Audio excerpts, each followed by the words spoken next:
Hlavní město České republiky Praha a především historické centrum patří ke světovým unikátům zapsaných na seznamu UNESCO. Jeho perlou je secesní památka Obecní dům. Najdeme ho na místě bývalé rezidence českých králů, Královském dvoře, hned vedle Prašné brány. Obecní dům byl také svědkem vyhlášení samostatného Československa v roce 1918. Tudy kráčely české dějiny. Dnes zde potkáváme ty nejlepší firmy a osobnosti.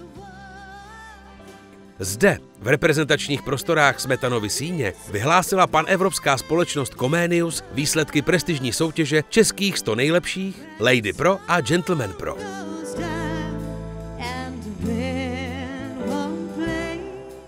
1. prosince 2023 právě tady obdrželi vyznamenaní své diplomy. A já tuhle soutěž vidím jako zásadně vlasteneckou, protože všichni, jak tady sedíte, svojí mimořádnou prací děláte pro tuhle zemi to nejdůležitější vlastně, co potřebuje. Aby ona mohla existovat, prosperovat a nabídnout svým občanům to nejlepší, co jde. Asi nejdůležitějším cílem soutěže je ocenit a pro širší veřejnost zviditelnit nejlepší české firmy a osobnosti napříč mnoha různými obory. Mezi nejlepší české firmy patří společnost Prague Boats, která zářila v kategorii cestovní ruch a hotelnictví. Prague Boats se v soutěži nejlepších českých firem umísťuje již řadu roků. A já prosím majitele společnosti s ručením omezeným Prague Boats Richarda Vojtu. Prague Boats je největším poskytovatelem osobní lodní dopravy v Praze, vyznačující se svým zásadním zaměřením na ekologii. Společnost se pyšní nejmodernější lodní flotilou v Evropě, zahrnující řadu elektrických lodí, které jsou napájeny pomocí solárních panelů. Jet jsem chyt vzhůru bradou, chtěl jsem být, ale ten týžden už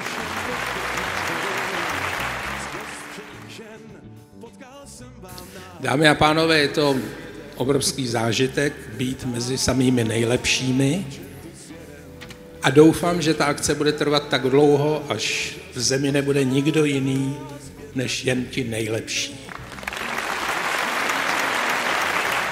Tak hezký večer všem. Nejprve gratulace všem vítězům, děláte úžasnou práci. Politikům nemusíte věřit, ale prosím věřte státu, protože ten stát vás bude potřebovat. Děkuji.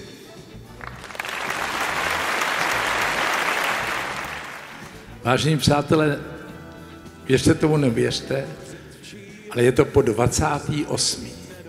Když jsem tady stál poprvé, tak jsem byl takový švadnej junák. Dneska jsem tady z vůle Boží a měli bychom taky stále věřit v to, že poctivá práce je i v době, kdy nějaký influencer si vydělá 1 000 000 za měsíc, jsme v neuvěřitelné společnosti, že poctivá práce, to, co děláte všichni vy, je základ, aby jsme všichni mohli žít dál a tak dobře a lépe, než si žijeme. Na závěr vám přeju krásný Vánoce, hodně zdraví a radosti.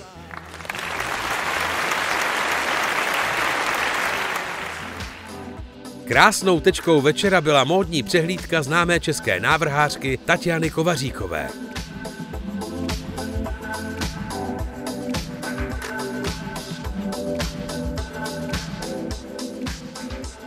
Skvělými průvodci celé akce jsou tradičně Jolana Voldánová a Daniel Takáč. O vynikající kulturní program se postaral Backside Big Band a řada solistů. Řekl jsem jeden, bude bál, čertu sjedem. Gratulujeme k získání prestižního ocenění v soutěži českých 100 nejlepších 2023 a přejeme řadu dalších úspěchů.